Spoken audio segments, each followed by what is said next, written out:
ಎಲ್ಲರಿಗೂ ನಮಸ್ಕಾರ ವೀಕ್ಷಕರೇ. ಮಾರ್ಚ್ 29ರಂದು ವರ್ಷದ ಮೊದಲ ಸೂರ್ಯಗ್ರಹಣ ಹಾಗೂ ಭಯಂಕರವಾದ ಅಮಾವಾಸ್ಯೆ ಇದೆ.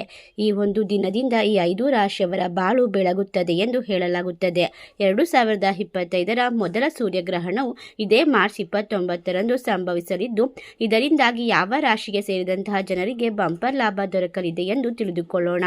ಅದಕ್ಕೂ ಮುನ್ನ ನೀವು ಕೂಡ ದೇವರು ಹಾಗೂ ಜ್ಯೋತಿಷ್ಯ ಶಾಸ್ತ್ರವನ್ನು ನಂಬುವುದಾದರೆ ಈಗಲೇ ವಿಡಿಯೋಗೆ ಒಂದು ಲೈಕ್ ಕೊಟ್ಟು ತಪ್ಪದೇ ನಮ್ಮ ಚಾನಲ್ನ ಸಬ್ಸ್ಕ್ರೈಬ್ ಮಾಡಿ. ಹಾಗೆ ಪಕ್ಕದಲ್ಲಿ ಇರುವಂತಹ ಬೆಲ್ ಐಕಾನ್ನ ಪ್ರೆಸ್ ಮಾಡಿ. ಹಾಗೂ ನಿಮ್ಮ ಜೀವನದ ಸಮಸ್ಯೆಗಳಾದ ವಿದ್ಯೆ, ಆರೋಗ್ಯ, ಕೋರ್ಟ್ ಕೇಸ್, ಪ್ರೀತಿಯಲ್ಲಿ ನಂಬಿ ಮೋಸ, ಇನ್ನು ಮುಂತಾದ ಸಮಸ್ಯೆಗಳಿಗೆ ಡಿಸ್ಪ್ಲೇ ಆಗುತ್ತಿರುವ ಗುರುಜಿ ನಂಬರ್ಗೆ ಕರೆ ಮಾಡಿ ನಿಮ್ಮ ಸಮಸ್ಯೆಗಳನ್ನು ಪರಿಹಾರ ಮಾಡಿಕೊಳ್ಳಿ. ಹೌದು, ಜ್ಯೋತಿಷ್ಯ ಶಾಸ್ತ್ರದ ಪ್ರಕಾರ 2025ರ ಮೊದಲ ಚಂದ್ರಗ್ರಹಣವು ಹೋಳಿ ಹಬ್ಬದ ಸಂದರ್ಭದಲ್ಲಿ ಸಂಭವಿಸಲಿದೆ. ಇದರ ನಂತರ ವರ್ಷದ ಮೊದಲ ಸೂರ್ಯಗ್ರಹಣವು ಇನ್ನೇನು ಸ್ವಲ್ಪ ದಿನಗಳಲ್ಲಿ ಸಂಭವಿಸಲಿದೆ. 2025ರ ಮಾರ್ಚ್ 29ರಂದು ವರ್ಷದ ಮೊದಲ ಸೂರ್ಯಗ್ರಹಣವು ಅಮಾವಾಸ್ಯೆಯ ದಿನ ಸಂಭವಿಸಲಿದ್ದು, ಈ ಸೂರ್ಯಗ್ರಹಣವು ಮಧ್ಯಾಹ್ನ 2:20ರಿಂದ ಆರಂಭವಾಗಿ ಸಂಜೆ 6:16ರವರೆಗೆ ಇರುತ್ತದೆ. ಚಂದ್ರಗ್ರಹಣದಂತೆಯೇ ಈ ಸೂರ್ಯಗ್ರಹಣವು ಕೂಡ ಭಾರತದಲ್ಲಿ ಕಾಣಿಸುವುದಿಲ್ಲ. ಆದರೆ ಇದರ ಪ್ರಭಾವವನ್ನು ಎಲ್ಲ ರಾಶಿಗಳಿಗೆ ಸೇರಿದಂತಹ ಜನರ ಮೇಲೆ ನೋಡಬಹುದಾಗಿದೆ. ಈ ಸೂರ್ಯಗ್ರಹಣವು ಮೀನ ರಾಶಿ ಮತ್ತು ಉತ್ತರ ಭಾದ್ರಪದ ನಕ್ಷತ್ರದಲ್ಲಿ ಸಂಭವಿಸಲಿದೆ. ಈ ಸಮಯದಲ್ಲಿ ಸೂರ್ಯ, ರಾಹು, ಶುಕ್ರ, ಬುಧ ಮತ್ತು ಚಂದ್ರ ಈ ಎಲ್ಲ ಗ್ರಹಗಳು ಮೀನ ರಾಶಿಯಲ್ಲೇ ಚಲಿಸುವುದು. ಹಾಗಾಗಿ ಈ ಗ್ರಹಣದ ಪ್ರಭಾವ ಮಹತ್ವ ಬಹಳ ಹೆಚ್ಚಾಗಿರುತ್ತದೆ. ಹಾಗಾಗಿ ಜ್ಯೋತಿಷ್ಯ ಶಾಸ್ತ್ರದ ಪ್ರಕಾರ ಮೊದಲ ವರ್ಷದ ಸೂರ್ಯಗ್ರಹಣದಿಂದ ಕೆಲವು ರಾಶಿಗೆ ಸೇರಿದಂತಹ ಜನರಿಗೆ ಅದೃಷ್ಟವೇ ಬದಲಾಗುತ್ತದೆ. ಆ ಲಕ್ಕಿ ರಾಶಿಗಳಲ್ಲಿ ನಿಮ್ಮ ರಾಶಿ ಒಂದಾಗಿದೆಯಾ ಎಂದು ತಿಳಿದುಕೊಳ್ಳುವ ಕುತೂಹಲ ನಿಮಗಿದ್ದರೆ ಈ ವಿಡಿಯೋನ ಎಲ್ಲೂ ಸ್ಕಿಪ್ ಮಾಡದೆ ಕೊನೆ ತನಕ ನೋಡಿ. ಮೊದಲನೆಯದಾಗಿ ಮೇಷರಾಶಿ. ಮೇಷರಾಶಿಯಲ್ಲಿರುವಂತಹ ವ್ಯಕ್ತಿಗಳಿಗೆ ಈ ಒಂದು ವರ್ಷದ ಒಂದು ಸೂರ್ಯಗ್ರಹಣದಿಂದ ವಿಶೇಷವಾದ ಲಾಭದಾಯಕವಾದ ದಿನಗಳು ಆರಂಭವಾಗುತ್ತದೆ. ಈ ಅವಧಿಯಲ್ಲಿ ನೀವು ವೃತ್ತಿ ಜೀವನ ಮತ್ತು ಕೆಲಸದಲ್ಲಿ ಶುಭ ಫಲವನ್ನು ಪಡೆಯುವ ಸಂಭವ ಹೆಚ್ಚಾಗಿದೆ. ಆರ್ಥಿಕ ವಿಷಯಕ್ಕೆ ಸಂಬಂಧಿಸಿದಂತೆ ಮೇಷರಾಶಿಗೆ ಸೇರಿದಂತಹ ಜನರು ಈ ಮೊದಲಿಗಿಂತ ಉತ್ತಮವಾದ ಫಲಿತಾಂಶವನ್ನು ಪಡೆದುಕೊಳ್ಳುತ್ತಾರೆ. ಈ ಸೂರ್ಯಗ್ರಹಣದ ಸಂದರ್ಭದಲ್ಲಿ ಈ ರಾಶಿಯಲ್ಲಿರುವಂತಹ ವ್ಯಕ್ತಿಗಳಿಗೆ ಭರ್ಜರಿಯಾಗಿರುವಂತಹ ಧನ ಯೋಗ ಆರಂಭವಾಗುತ್ತದೆ.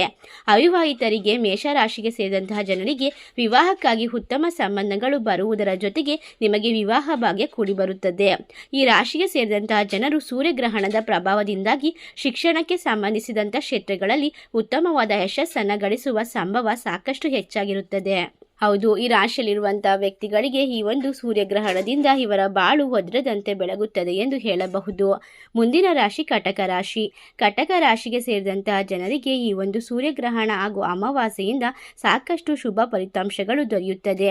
ಈ ಅವಧಿಯಲ್ಲಿ ನೀವು ಯಾರಾದರೂ ಹೊಸ ಸಂಪತ್ತನ್ನು ಖರೀದಿಸುವ ಯೋಗ ಕೂಡಿ ಬರಬಹುದು. ಕಟಕ ರಾಶಿಗೆ ಸೇರಿದಂತಹ ಜನರ ಜೀವನದಲ್ಲಿ ಸುಖ, ಶಾಂತಿ ಸಂದರ್ಭದಲ್ಲಿ ನೆಲೆಸುತ್ತದೆ. ಮೊದಲ ವರ್ಷದ ಸೂರ್ಯಗ್ರಹಣದ ಸಂದರ್ಭದಲ್ಲಿ ನಿಮ್ಮ ಅಪೂರ್ಣ ಕೆಲಸಗಳೆಲ್ಲವೂ ಪೂರ್ಣಗೊಳ್ಳುವುದರೊಂದಿಗೆ ಯಶಸ್ಸು ಗಳಿಸುವ ಯೋಗ ಕೂಡ ದೊರಕುವುದು. ಕಟಕ ರಾಶಿಯಲ್ಲಿರುವಂತಹ ವ್ಯಕ್ತಿಗಳಿಗೆ ಯಾವುದಾದರೂ ಕ್ಷೇತ್ರದಲ್ಲಿ ಹೂಡಿಕೆಯನ್ನ ಮಾಡಿದ್ದರೆ ಈ ಒಂದು ಗ್ರಹಣದ ನಂತರ ಉತ್ತಮವಾದ ಆದಾಯವನ್ನು ಬರಮಾಡಿಕೊಳ್ಳುತ್ತೀರಾ. ಅತ್ಯಂತ ಹೆಚ್ಚಿನ ಲಾಭ ದೊರಕುವ ಯೋಗ ಕೂಡಿ ಬರುತ್ತದೆ.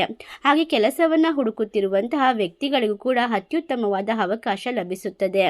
ಈ ಒಂದು ಸೂರ್ಯಗ್ರಹಣವು ಕಟಕ ರಾಶಿಯವರಿಗೆ ಶುಭವನ್ನ ಉಂಟು ಮಾಡುತ್ತದೆ. ಈ ರಾಶಿಯ ಜನರಿಗೆ ಹಠಾತ್ ಆಗಿ ಆರ್ಥಿಕ ಲಾಭದ ಸಾಧ್ಯತೆಗಳಿವೆ. ವಿದೇಶಕ್ಕೆ ಹೋಗುವ ಕನಸುಗಳು ನನಸಾಗುತ್ತದೆ. ನಿಮ್ಮ ಉಳಿತಾಯ ಹೆಚ್ಚಾಗುತ್ತದೆ. ಆಸ್ತಿ ಖರೀದಿಗೆ ಅವಕಾಶಗಳು ಸಿಗುತ್ತದೆ. ಕುಟುಂಬದಲ್ಲಿ ಶಾಂತಿ ಮತ್ತು ಸಂತೋಷ ತುಂಬಿರುತ್ತದೆ.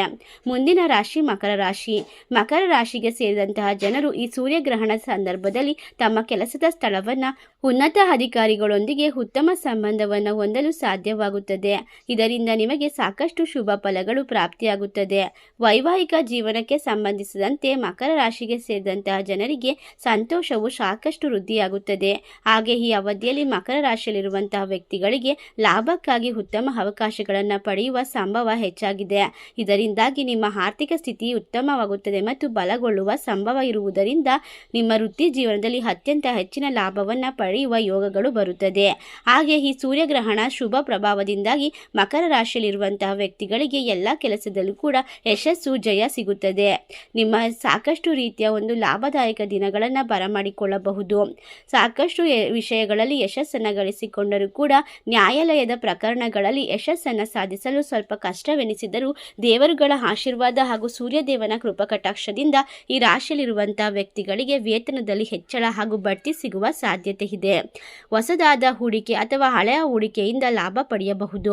ಪಿತ್ರಾರ್ಜಿತ ಆಸ್ತಿಯನ್ನು ಪಡೆಯುವ ಸಾಧ್ಯತೆ ಇದೆ. ಜೊತೆಗೆ ವೈವಾಹಿಕ ಜೀವನ, ಕುಟುಂಬ ಜೀವನದಲ್ಲಿ ನೆಮ್ಮದಿ ನೆಲೆಸಿರುತ್ತದೆ ಎಂದು ಹೇಳಲಾಗುತ್ತದೆ. ಮುಂದಿನ ರಾಶಿ ಬಂದು ತುಲಾರಾಶಿ. ತುಲಾರಾಶಿಯಲ್ಲಿರುವಂತಹ ವ್ಯಕ್ತಿಗಳಿಗೆ ಈ ಒಂದು ಸೂರ್ಯಗ್ರಹಣದಿಂದ ಅದೃಷ್ಟವೋ ಅದೃಷ್ಟ. ಇವರು ತುಂಬ ಲಕ್ಕಿ ಅಂತಾನೆ ಹೇಳಬಹುದು. ಇವರಿಗೆ ಇರುವಂತಹ ಆರೋಗ್ಯದ ಸಮಸ್ಯೆಗಳು ಮತ್ತು ಮನೆಯಲ್ಲಿ ಇರುವಂತಹ ನಕಾರಾತ್ಮಕ ತೊಂದರೆ, ಕಿರಿಕಿರಿಗಳು ಸಂಪೂರ್ಣವಾಗಿ ದೂರವಾಗುತ್ತದೆ. ನಿಮ್ಮ 4ನೇ ಮನೆಯಲ್ಲಿ ನಿಮ್ಮ ಗ್ರಹಗಳಲ್ಲಿ ಮಂಗಳ ಗ್ರಹನು ಉತ್ತಮವಾಗಿರುವುದರಿಂದ ಸೂರ್ಯದೇವ ನಿಮ್ಮ ರಾಶಿ ಲಗ್ನದಿಂದ ಉತ್ತಮವಾಗಿ ಸಾಗುತ್ತಾನೆ. ಅದರಿಂದ ಈ ಸಮಯದಲ್ಲಿ ನೀವು ಭೌತಿಕ ಸುಖವನ್ನು ಪಡೆಯುತ್ತೀರಾ. ಆರ್ಥಿಕ ವಿಷಯಗಳಲ್ಲಿ ಸುಧಾರಣೆಯನ್ನು ಕಂಡುಕೊಳ್ಳಬಹುದು. ಅಷ್ಟೇ ಅಲ್ಲದೆ ನಿಮಗೆ ಉತ್ತಮವಾದ ಜೀವನ ದೊರಕುವ ಸಾಧ್ಯತೆ ಇದೆ.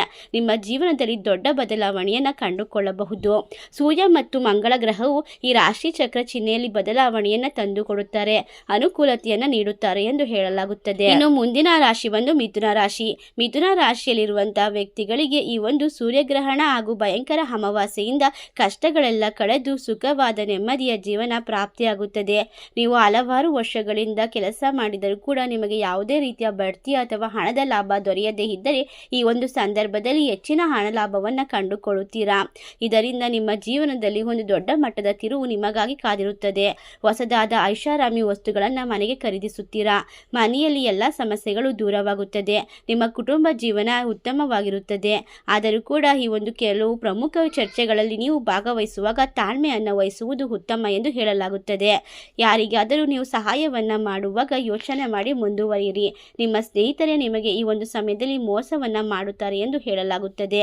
ಹಣಕಾಸಿನ ವಿಚಾರದಲ್ಲಿ ಹೆಚ್ಚು ಜಾಗರೂಕತೆ ಒಳ್ಳೆಯದು. ವೃತ್ತಿ ಜೀವನದಲ್ಲಿ ಬಹಳ ಎಚ್ಚರಿಕೆಯನ್ನು ವಹಿಸಬೇಕಾಗುತ್ತದೆ. ವಿವಾಹಿತರು ತಮ್ಮ ಅತ್ತೆಯೊಂದಿಗೆ ಸ್ವಲ್ಪ ಕಹಿ ಸಂಬಂಧವನ್ನು ಹೊಂದಬಹುದು. ಜಗಳವಾಗುವ ಕೆಲವೊಂದಿಷ್ಟು ಸಾಧ್ಯತೆಗಳು ಹೆಚ್ಚಿಗೆ ಇದೆ. ಅಷ್ಟೇ ಅಲ್ಲದೆ ನಿಮ್ಮ ತಾಯಿಯೊಂದಿಗೆ ನಿಮ್ಮ ಸಂಬಂಧವು ಸ್ವಲ್ಪ ಉದ್ವಿಗ್ನವಾಗಬಹುದು. ಇದರಿಂದಾಗಿ ನೀವು ಮಾತನಾಡುವಾಗ ತಾಳ್ಮೆಯನ್ನು ವಹಿಸುವುದು ಉತ್ತಮ ಎಂದು ತಿಳಿಸಲಾಗಿದೆ. ಹೌದು, ಈ ರಾಶಿಗಳಲ್ಲಿ ಇರುವಂತಹ ವ್ಯಕ್ತಿಗಳು ಇಷ್ಟೆಲ್ಲ ಲಾಭ ಹಾಗೂ ಅದೃಷ್ಟವನ್ನ ಈ ಒಂದು ವಿಶೇಷವಾದ ಸೂರ್ಯಗ್ರಹಣ ಹಾಗೂ ಅಮಾವಾಸ್ಯೆಯಿಂದ ಬರಮಾಡಿಕೊಂಡು ಸೂರ್ಯದೇವನ ಕೃಪೆ ಹಾಗೂ ಮಹಾಶಿವನ ಸಂಪೂರ್ಣವಾದ ಆಶೀರ್ವಾದಕ್ಕೆ ಪಾತ್ರರಾಗುತ್ತಾರೆ. ಈ ರಾಶಿಗಳಲ್ಲಿ ನಿಮ್ಮ ರಾಶಿ ಇದ್ದರೂ ಇಲ್ಲದಿದ್ದರೂ ಭಕ್ತಿಯಿಂದ ಓಂ ಸೂರ್ಯದೇವಾಯ ನಮಃ, ಓಂ ನಮಃ ಶಿವಾಯ ಎಂದು ಕಮೆಂಟ್ ಮಾಡಿ, ವಿಡಿಯೋಗೆ ಒಂದು ಲೈಕ್ ಕೊಟ್ಟು ಎಲ್ಲ ಕಡೆ ಶೇರ್ ಮಾಡಿ. ಧನ್ಯವಾದಗಳು.